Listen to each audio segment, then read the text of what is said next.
Hello, gamers. I'm Filip, and I have this pleasure to show during the BNDCon and talk about the process creation behind the Founders of Teotihuacan, which game I have this occasion to design, and I'm very proud and happy to do so. But during the whole process, I step on some holes, designing holes, and I try to describe you how how my interpretation of what was happening in Teotihuacan translate into Founders of Teotihuacan and what what I focused on, how the whole process looked like, how long it took, and step by step, I will guide you through my mind and try to give you these tips on how take a famous game and try to build another game, which will be different, but will have this flavor of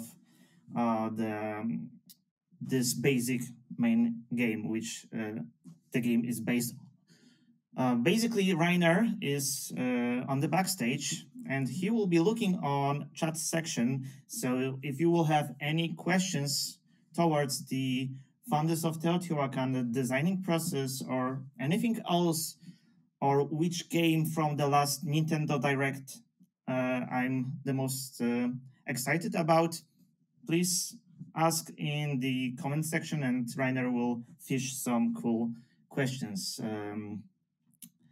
during this live stream. So, without further ado, let me share with you my presentation. I will switch now from using my face, which is not the coolest part of this 1 hour live stream, to actually the presentation I prepared for you gamers to go through the whole process. So again, the first slide shows exactly where you are, and you are on during our BNDCon run by Board&Dice, which also I want to thank you to Ola Skłodowska because she prepared the whole event, scheduled guests, and a lot of bravo to Ola Skłodowska, because without her, this event will not be able to run this year. But let's go back to Founders of Teotihuacan and the creative process behind that game. So the first question that may pop to your mind and also pop inside B&D minds is why to do a separate game in, let's call it Teoverse. Because we have the base game, we have 3 amazing expansions to this game across the last 2 years, and they expand the gameplay and all the possibilities which the game is giving to players on new fields. And when we was preparing ourselves to release the last expansion, which is Teotihuacan expansion period,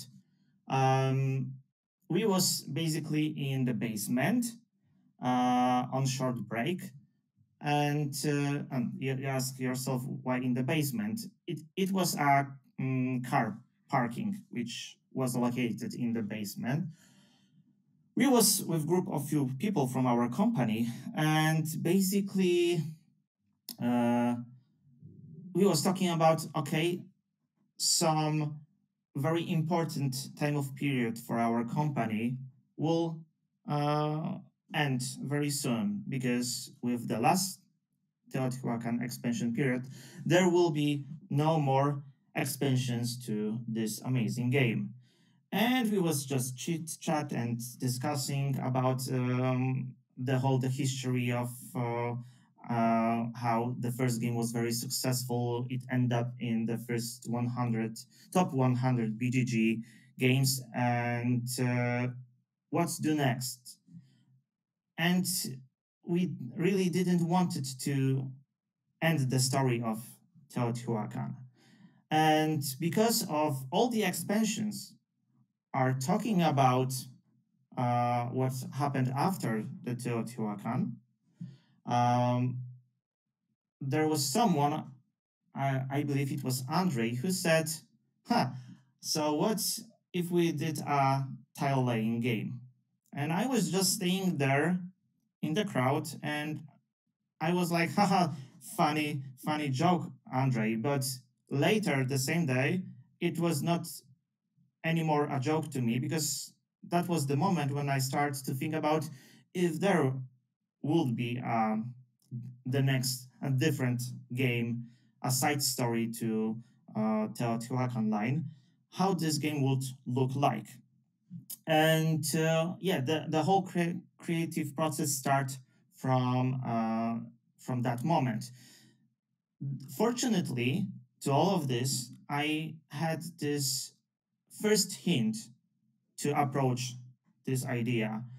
It should be a tile laying game. This was a very vague, but at least some direction in which my mind starts to crumble the mechanism and ideas around the game. And when I said that I'm going to design, not going to, I will try to design a game in Theoverse. What do we want from this new game to be? Like, what are our expectations? The team said then it should not be, this should not be a simplified version of Teotihuacan. It should be completely different game, but you need to feel that you are playing the Teotihuacan inspired game. And the whole subject about inspired by, it's a very wide meaning, and I will go to that point at some point during the presentation. But we actually, the team said that this should be a medium game, and thankfully, because I like to design medium games, so around 2.5 BGG heaviness, if you would say how we scale the medium heaviness of the game, and should be a completely different game. So this is what the team wanted from the new game in Theoverse. So the next question, when I know what the team wants, what I want from the game, so I ask myself, okay, Filip, if this need to be your type of game, because what I don't want it to do, I don't want it to mimic the designing style of Daniele Tascini. This actually should be my type of a game, so I will be not block myself at some point with designing things to try to think how Daniele would design at this part of the game. So my approach to games, to designing games, is to make a Euro game more on a puzzly side of the fence. So I like the games that are more Euro games, that are more puzzly, not more hardcore, deep fried Euro game when you count every single card, you estimate this long, big strategy. I want people to to find their solution to the current situation on what is happening on the board, in adding to this some twist that will bend your mind. So the first path is to make the Teotihuacan experience more puzzly. So we have a puzzly approach, and what's the main thing that help design puzzly games is to introduce to the mechanism a spatial / visual aspect. Like, the mechanism is wrapped around the spatial aspect, because spatial aspect gives you a lot of this puzzling vibe and open a lot of doors towards game to be more focused on how the space and the components react with the players, rather players planning towards some decisions and try to magnetize the cards or the spaces towards the strategy. It's more of the game environment react with you by components and how they lay down and so on. So puzzly for me means more a spatial game and more spatial mechanism inside a game. And because basically the Teotihuacan game is mostly focused on building the pyramid and going up, of course, on the tracks, and there's a bunch of other things that you can do in the game.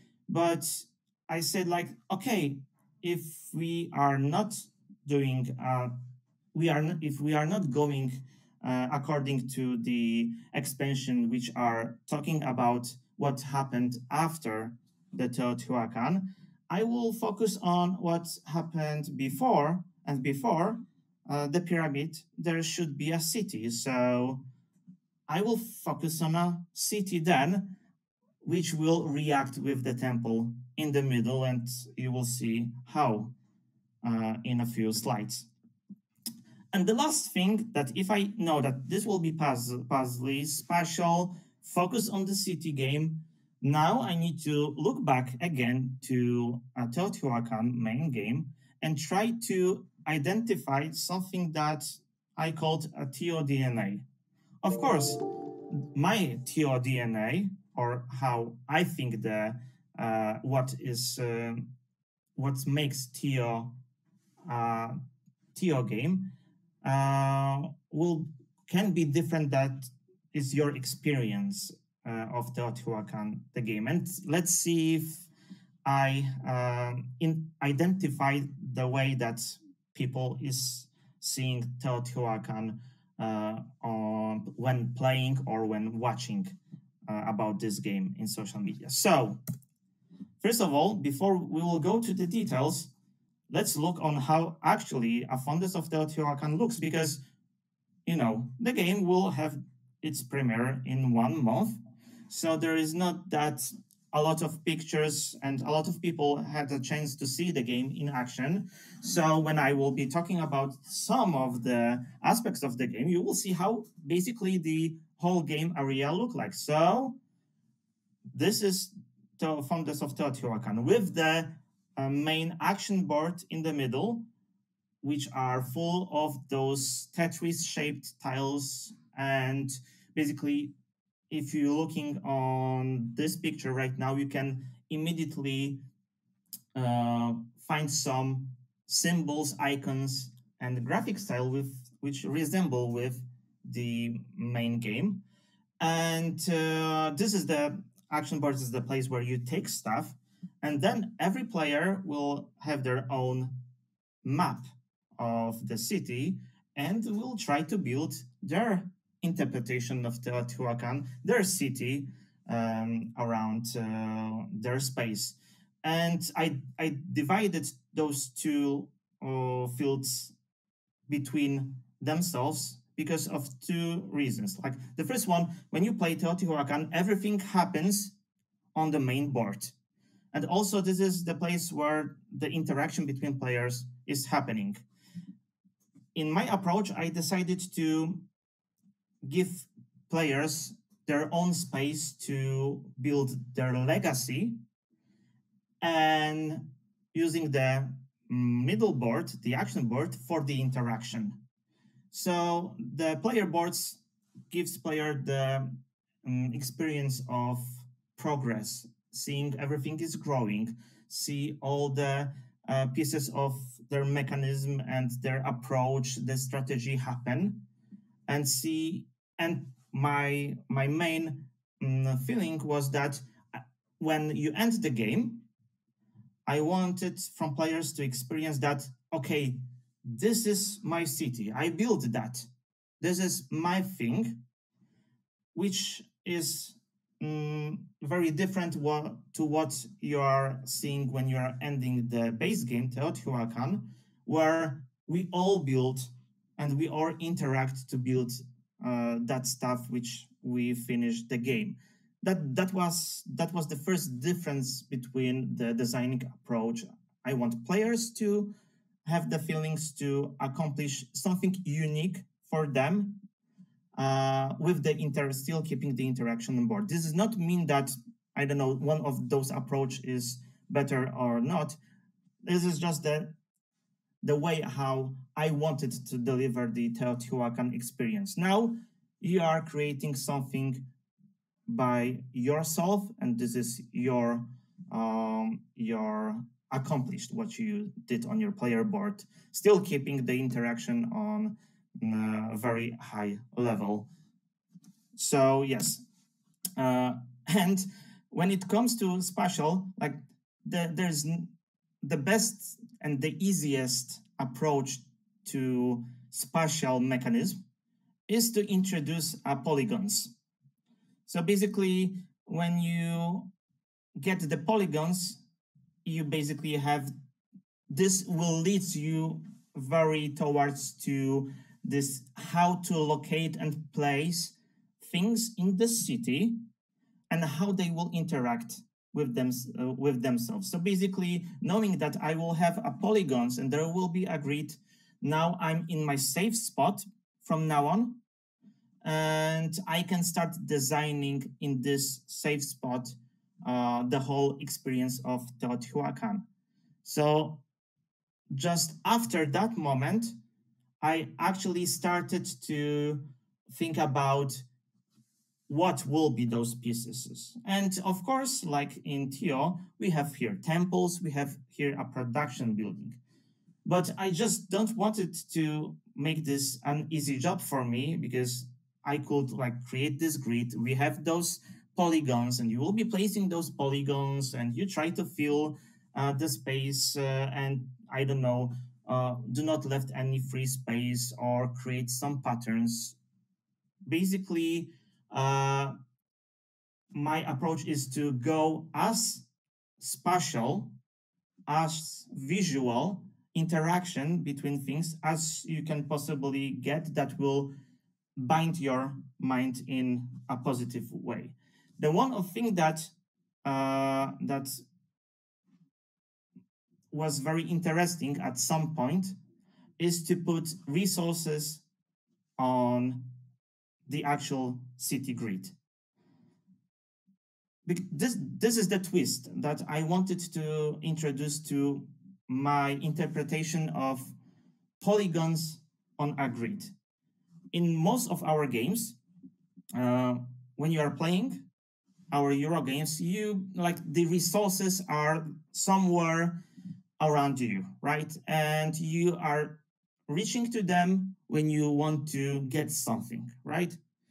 I decided that what if the resources will be have additional place and part in the game? Because also this is one of the things I'm trying to approach with my designs. I wanted to include everything in gameplay mechanism. I don't want you to have things around you that are just laying there and waiting to be used at some point in the game. I want them to, at some point, have some meanings and blocks you, gives you, change the way how you react. And even though the resources are not only for paying the game, they are on the board and blocking your space, which makes placing a polygons on a grid even more puzzly and interesting, because when you are covering spots, you can be sacrificing even more resources, because when you place a building and there are resources on a spot where your building will need to be placed, you are losing those resources. So you better watch out where you are placing the building resources, which will populate resources around that building. As you can see, let's say in top right corner, you have this long wood building. When you place a building on the grid, all spaces around that buildings are populated by that color of resources. So in this case, a wood. And when the game asks you to pay, you are using resources located on your player board. But then you have this decision. Do I want to place that building in a space where I have a lot of free space around, so I will have a lot of resources, but I can locate this building in a way that will block my future game strategy, because it will be harder for me to dance with other pieces when the player board will be much busy, because I will be placing more and more buildings, temples there. And at some point, I will have to sacrifice some of the resources to be able to fit some shapes inside the city. So from the very beginning of the game, when you place, it's very tempting to get either a lot of resources or put it on a side. I will get less resources, but I will open for myself more space to place buildings later the game. So that was the twist, which I was very happy, because it even adds to the visual spatial aspects. And finally, resources are not just laying around you, they are part of the spatial puzzle you are playing. So now let's move to the TEO DNA. So I got the polygons, I got the city grid.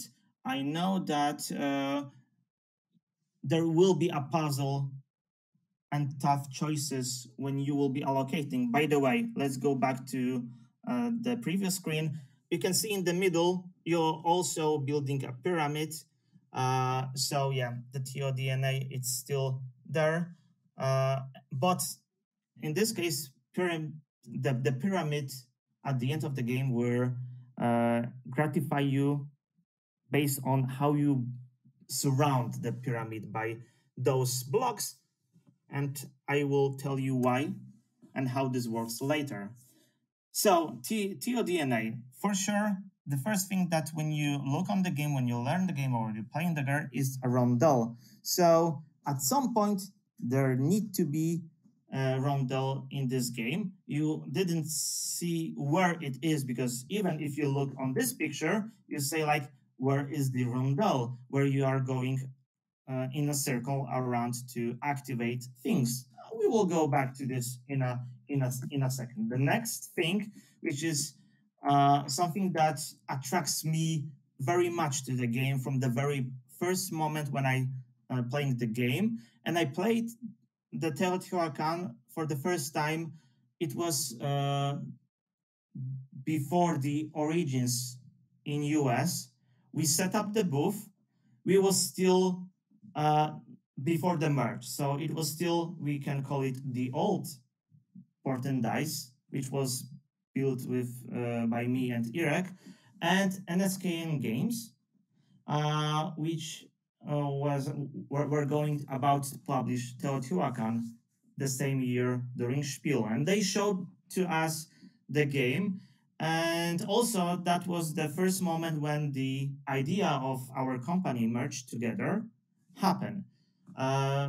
So I beloved the idea of aging of a die. So, and this is a crucial part of how you trigger and what will be the outcome of your action. So we need to have workers and the aging process that will impact on the power somehow in this game, even though there are no dice in this game. But I figure out other way to mimic this idea of aging that say about the power of your action. And the last thing, because I divided the TEO DNA only on three aspects, so Rondel workers, which are aging, and then we have all other things that gives you points: temples, pyramid, masks. And I find the way to implement that in their different way as they are in the original Teotihuacan. And now let's go and check how I execute those three TEO aspects of DNA inside a Founders of Teotihuacan. Yes. So the first thing is Rondel. And the Rondel in this game is in the way that you have the architect. The architect meeple start on the top of your board. So on this screen, you can see that this is this light blue.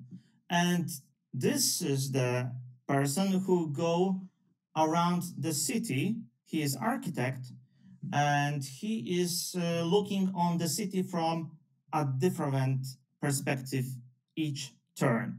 So at the end of your turn, you move architect clockwise to the next side of the board. And basically, the architects limited the space you can work on, because architects shows you where you can build your pieces on the player board. So if he is on the right side of the player board, he looks on the top right and bottom right section. There are 4 squares, 4 districts in the city, and you can only build inside of your architects, which is those 2 nearby districts, which means that on the opposite side of the board, there are 2 sections which are not available to you when you are building and when you are collecting new polygons from the action board to your city, which again limits you and adds to the spatial aspect, because you not only have to think about where to play and where to put your pieces, but also where your architect is and where it will be. Because at the end of the game, where you have your city pieces will impact your final scoring. And we will get to there as well. So Rondel, in this interpretation, is actually the way that it is another thing to the visual puzzle aspect of the game, that you are limited only to where the architect is and on which side of the city he is actually now watching, because this is the place where you can build here. So very simple Rondel, and every player has their own architects who is going around their own city. So because when you try to make a simple game from heavy Euro game, maybe Teotihuacan is not on the very heavy side of the game, but it has a lot to chew when you try to, for the first few times, play the game. So the way to do and to approach is to cut basically every aspect to the minimum, so the main aspect of the game in your design will shine. So I try to all those DNAs to not be a major part of the game. I want still that this game will be a spatial game, and every aspect of DNA of Teotihuacan will help and will impact the spatial aspect, not overdo or overrun the main aspect of the game. So because this is still not me trying to re-implement the Daniele Tascini style of design, this is mind game influenced by ideas from Teotihuacan. So this is Rondel. The next thing is, okay, I do not have dice, so what will be my workers and how they will age and how will they grow with power. So I switch dice with discs because like I of course started designing this having dice, but it adds a lot of additional set of rules to keep the dice in the game. And I had to make everything as easy as possible. So everyone has 6 discs as there is 6 sides of a dice. And players will use that disc to place in those areas. And basically, we place the disc in stacks. So we put disc on another disc, and the stacks are growing, which is my interpretation of aging in this game. And also, when the disc stack is higher and higher, the more power this stack gives you when you are trying to get polygons from the board. And basically, as you can see on the upper picture, the interaction between players is represented by that we can put discs on other players' stacks. So basically, we create those stacks together and use our and previous players' discs to impact my power.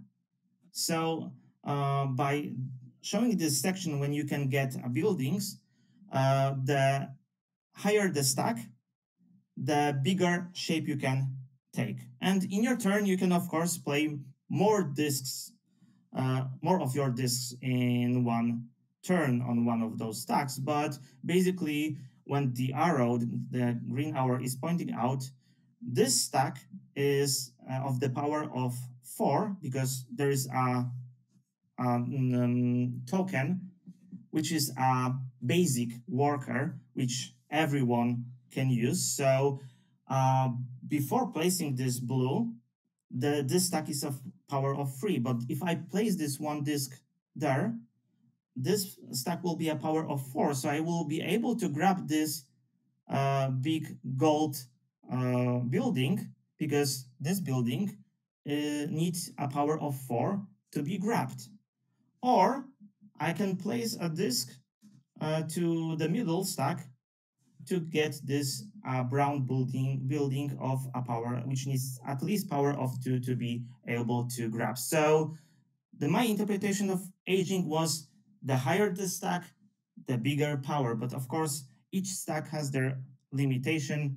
The stack cannot go after 4 of the power included. So that was and then this very easy aspects gives a lot of interaction because you are looking where other players placing your discs, because either you will go to a very fresh new space which is not occupied and get the bonus of being there first, but then you need to invest more of your discs to get bigger shapes, or you will use someone else's discs and put your disc on top of others, so you can use less discs. You will not get the benefit of being there first, but you can reach for the shapes, for the bigger shapes using other player markers. And that was the easiest way to build the interaction.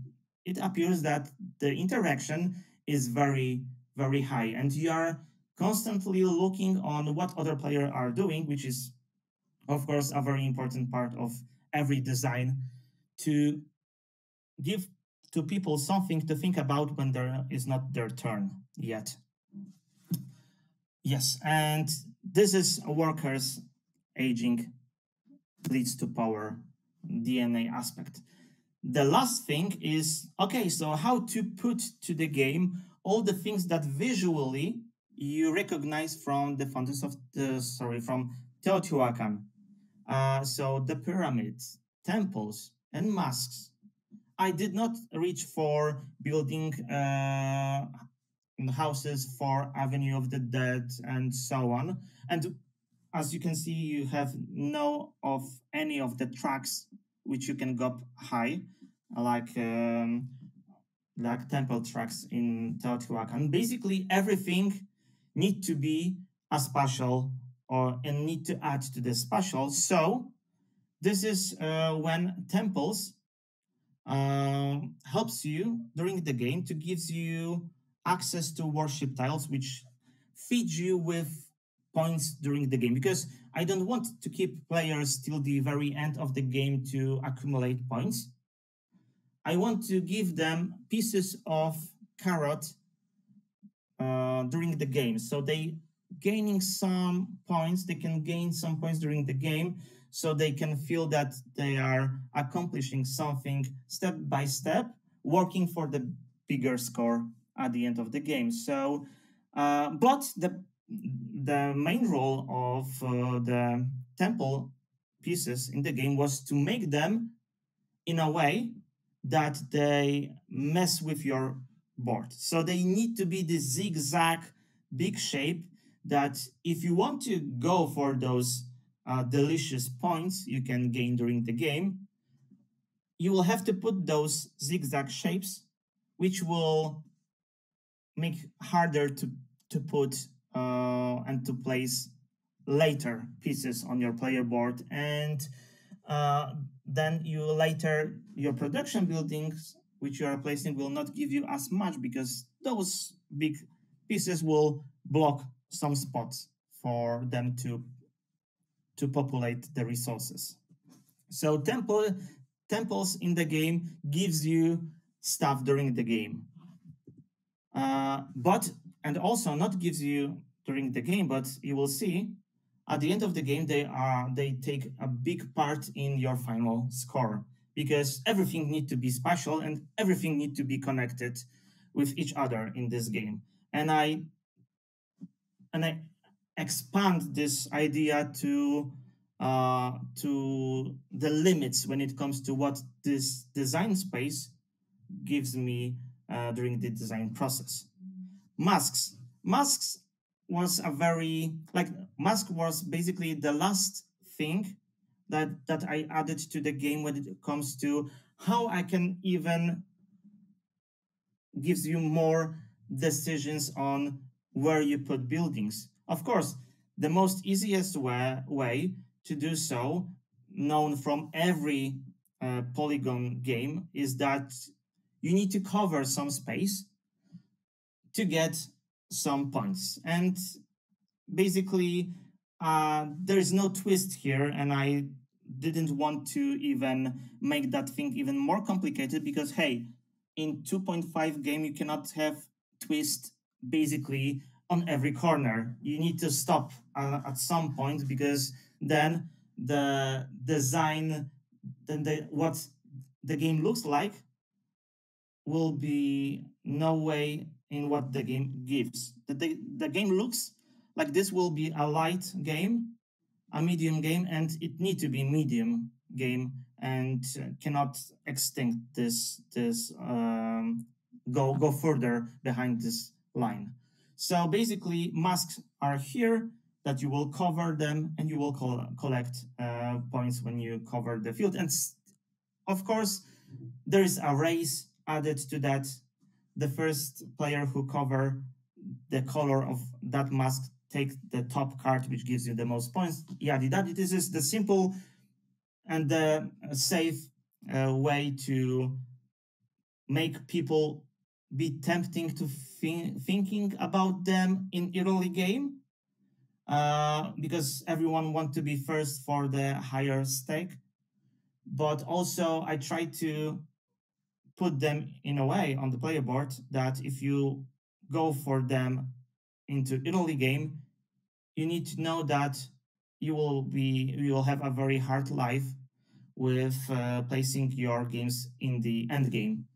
So basically, if you want to give something cool at the beginning of the game to the players, you need to think about how this will interrupt their late game, because there need to be consequences to actions when the stake is high.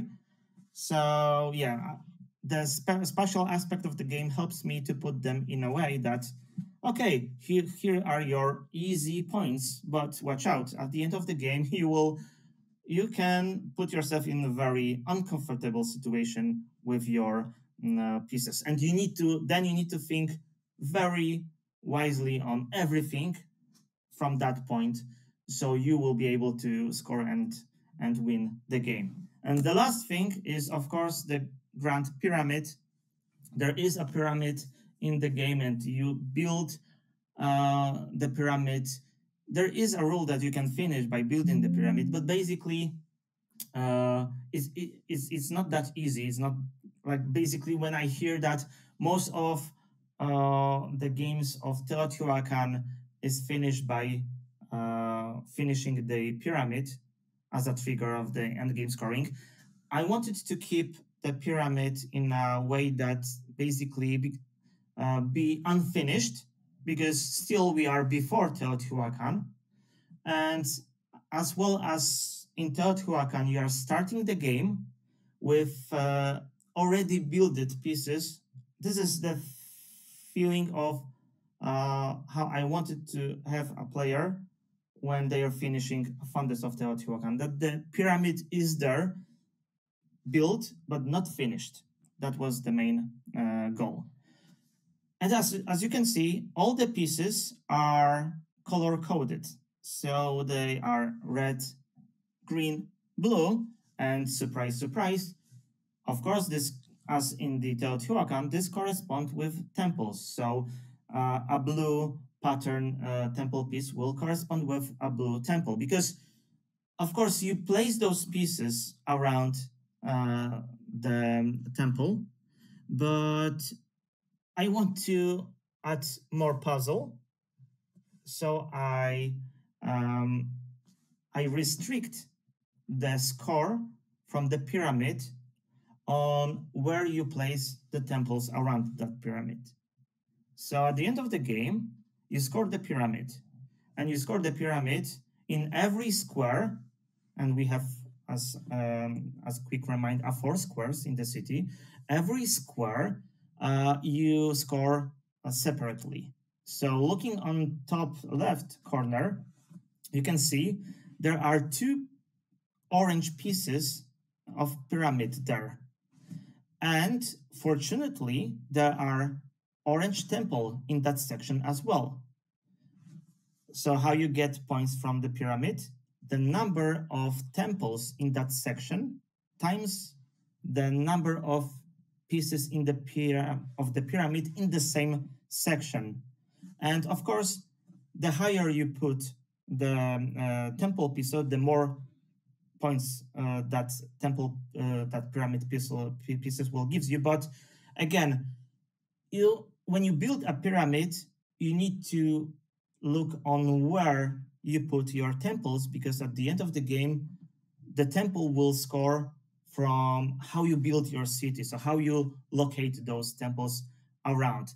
And if you add to that this architect who is going Rondel around the player board, and that architect gives you access to this part of the player board, you need to think in few turns ahead where he will be in a few turns, what I have there, what is the current situation on action board, how I can get and when the pyramid pieces. So I will put that pieces in the place which I know there will be also future temples there, but not in a way that will make hard for me to have resources, because I need to put the buildings in a way that they will give me resources. So I need to still keep a free space around buildings, so I have enough. And that big puzzle is with you from the very beginning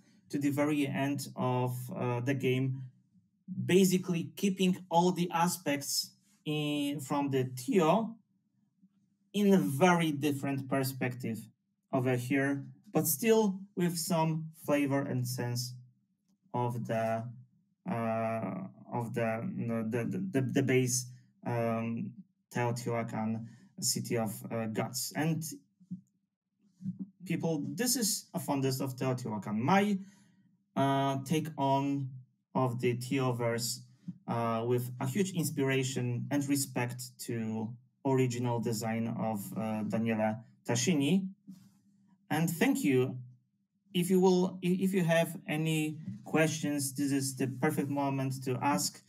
I don't know, Rainer, if you catch any of questions during the in the chat section. I'm here to answer them.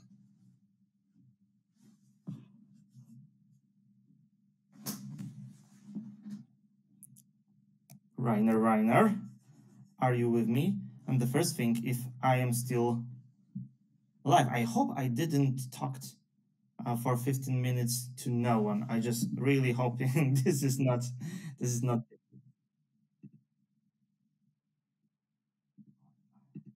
That's great. Okay, that's me. Whew. I did put a question in the chat there for you. There was a question that was and this was very early when you first started the presentation, but I wanted to wait with it till now because it's actually not related to Founders of Teotihuacan, but rather a much earlier design, which is Beer Empire. So the question was basically if Beer Empire will be reprinted at some point, and if you think that it needs to be tweaked or remastered or rethemed. So let me start from the second part of the question. Do Beer Empire should be tweaked or remastered, rethemed? I do not think so that it should be rethemed, but it should be redesigned because you need to know a story. So before Board&Dice was created, me and Eric wanted to run a brewery. We tried, we failed, and then we've decided that, okay, we will make a game about brewing beer. It will be a board game, and this is how Board&Dice starts. And at that point, we was very green when it comes to designing and the industry. After Beer Empire, I stopped touching designing thing, and I decided that maybe there was Beer Empire and Dice Brewing. After those two, I stopped touching designing things. Like I will focus on developing and help other designers more talented to bring their ideas to life.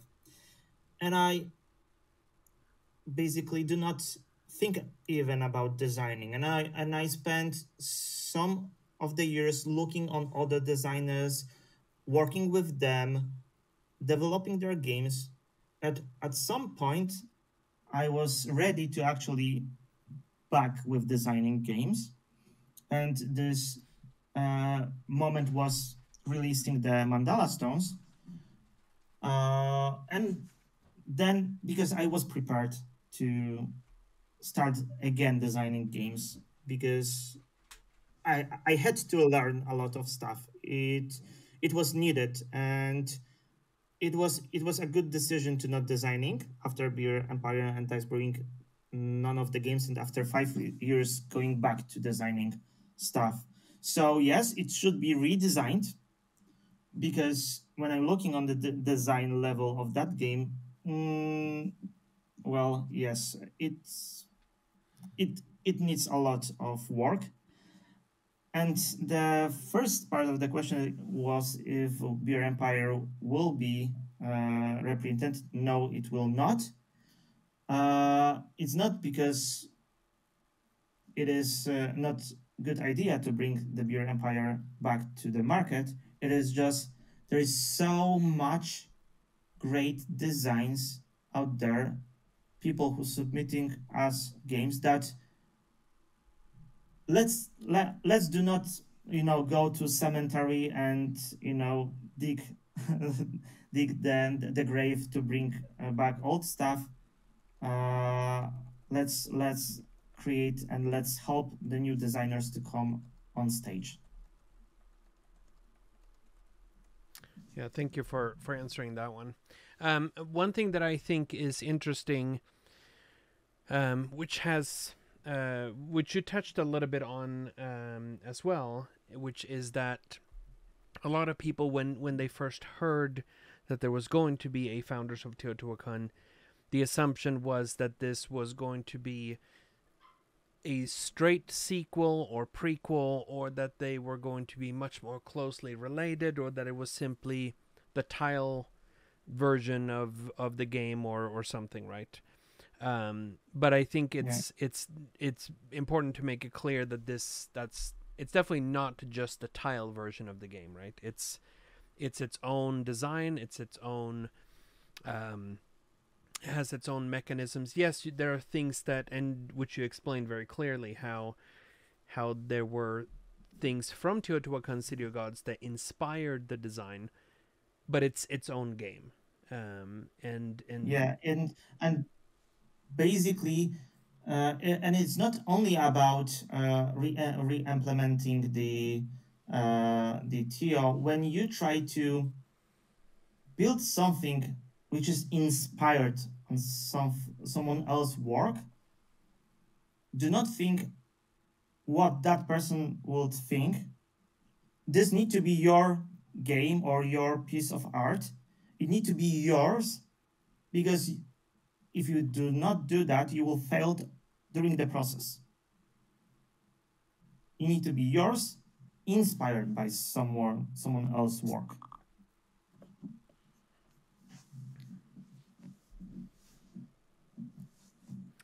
All right. Well. Okay. Yeah. Go ahead. So thank you, guys. I hope you all. I did not bore you to death, and if I did, there are two awesome people right now waiting for a live stream, Brothers Murph, and they will wake you up and you will have fun. So yes, you had to go through me to get to them.